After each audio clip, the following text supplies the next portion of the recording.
Eccoci qua amici della pesca, buongiorno, sono Temossi Giorgio, questo è il mio canale Surfcasting GBT Liguria. Quest'oggi un video un po' diverso, un po' particolare e parleremo di internet, parleremo di comunicazione internet, informazione che viene passata attraverso internet, una propria cultura generale per quanto riguarda le nostre passioni e misure minime.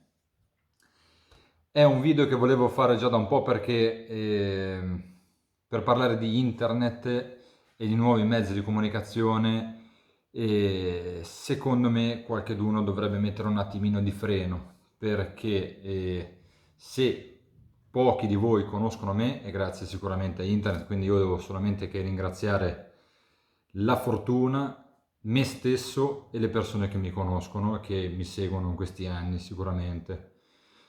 Però è anche vero che vedo tantissime volte utilizzare internet in maniera un po' sbagliata, perché se un pescatore non sa qualcosa, non prova neanche, chiede informazioni su internet e ha subito la risposta. Non ci sarebbe niente di male in tutto questo, perché magari tanti di noi non hanno tantissimo tempo da dedicare a prove, controprove.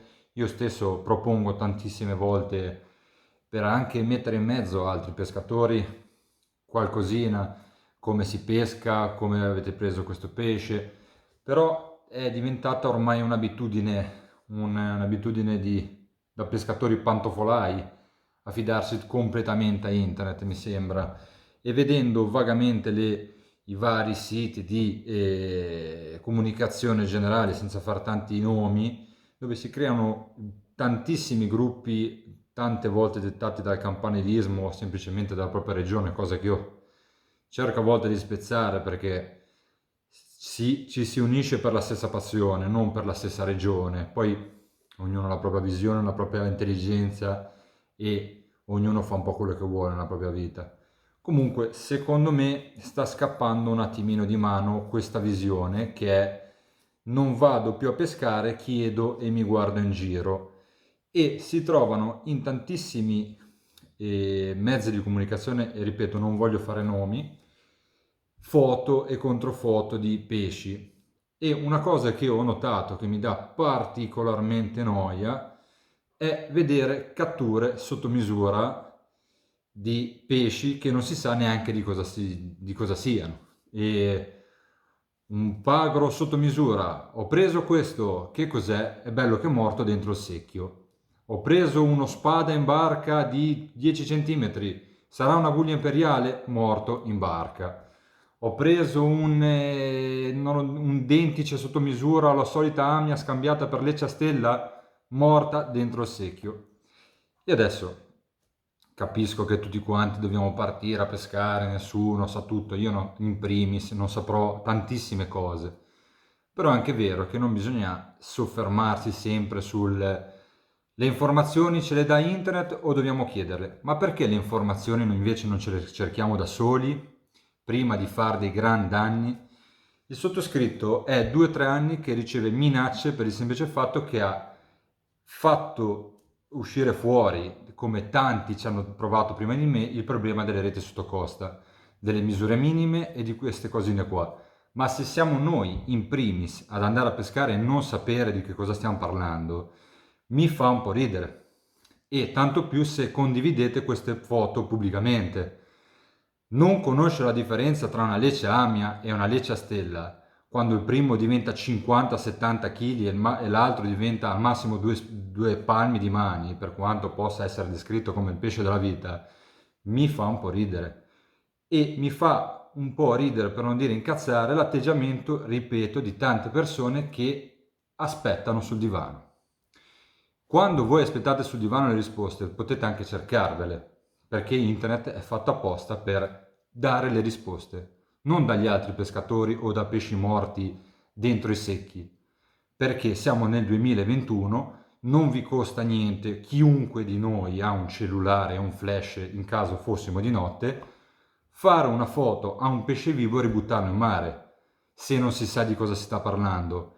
Trattenere delle amia, trattenere dei dentici di 20 centimetri, e ne ho detti due per fare un po' darci un attimo l'idea, è un po' non da pescatori, tutto qua.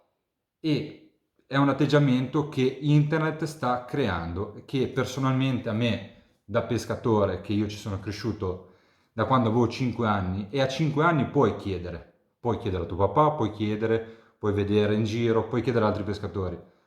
Quando si supera una certa età, chiedere quando si ha ormai il pesce morto dentro un secchio è un po', un po' triste, definiamolo così. Questo era uno degli argomenti che mi premeva già da un po' dentro, quando continuo a vedere giorno dopo giorno, visto che tanti di voi mi rompete le balle quando io critico gli altri, quando io sono il primo. Io sono il primo, però magari certe cose evito di farle. Tutto qua. E cerco sempre, sempre di combattere questo genere di cose, ci metto la faccia come faccio stasera.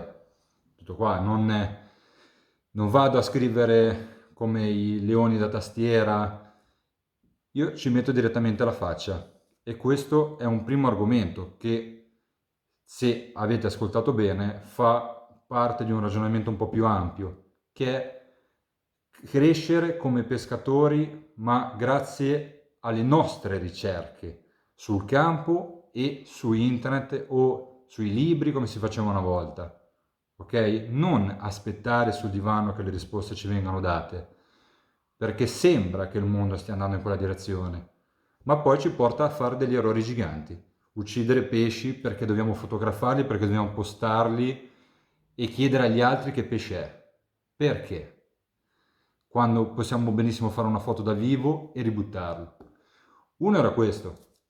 Un altro argomento è il sottoscritto, ripeto, rompe le balle ai pescatori professionisti, tra virgolette piccoli professionisti, ormai da anni.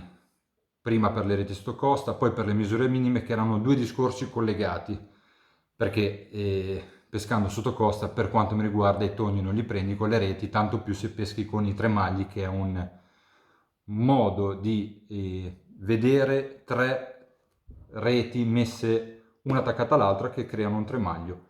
Quindi per quanto mi riguarda, per quanto dicano che si prendono tipi di pesci particolari, seppie, che si vadano alla ricerca di pesci specifici, io non ci credo, continuerò a non crederci, non mi interessa, io ho il mio parere. Quando qualcuno mi dimostrerà che il fritto di Paranza che tutti quanti mangiamo al ristorante non viene pescato così, continuerò per la mia strada. Se qualcuno mi ascolterà prima o poi, amen. Se continueremo a prendere nasellini, rombetti e quant'altro e non ne rimarrà più, come mi sembra che ultimamente sta accadendo, perché a parte i pesci serra non è rimasto nient'altro, e anche loro fanno anche la loro buona azione di distruzione totale di quello che era rimasto qua. Un altro discorso è quello delle misure minime.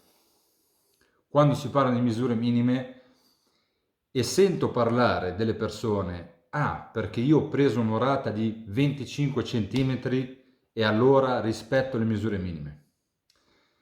Quando io sento questa frase uscire dai pescatori, ok? Mi scadono un po' le braccia, per non dire dell'altro. Le misure minime è come il cartello, per quanto mi riguarda, di non andare in contromano in autostrada. Hai bisogno di un cartello per capire che non devi andare in contromano in autostrada? Non penso proprio. Le misure minime sono state create per i professionisti, non per gli amatori, punto primo. E secondo, un amatore, in quanto ad amatore, dovrebbe guardare come riferimento e metterlo in un cassetto e usare il buon senso che c'è nel cervello, ok? Perché se noi andiamo a pescare con delle canne da 500 euro e quando ci mettiamo lì a parlare di pesci facciamo questi ragionamenti, le canne possiamo anche buttarle via. Questi sono i due pensieri che mi girano già da un po' per la testa, che volevo tirare fuori. È un mio pensiero personale, potete dirmi che sono quello che volete, non mi interessa. Io come sempre quando devo dire qualcosa ci metto la faccia, sapete il mio nome e cognome, quindi non ho nessun problema, non sono un leone da tastiera che viene e vi insulta personalmente, è un mio pensiero che ho tirato fuori, questo è il mio canale, e se mi state guardando, questo è il mio pensiero personale. Quindi, per chi si sta approcciando alla pesca, utilizziamo i mezzi che abbiamo per fare le foto e ributtiamo in acqua i pesci vivi, che non capiamo cosa siano, perché loro non ne possono fondamentalmente niente. E soprattutto, se ci sono delle misure minime, non superiamole di 1 centimetro, cerchiamo di superarle di 20 centimetri, che forse è meglio. Un saluto a tutti amici.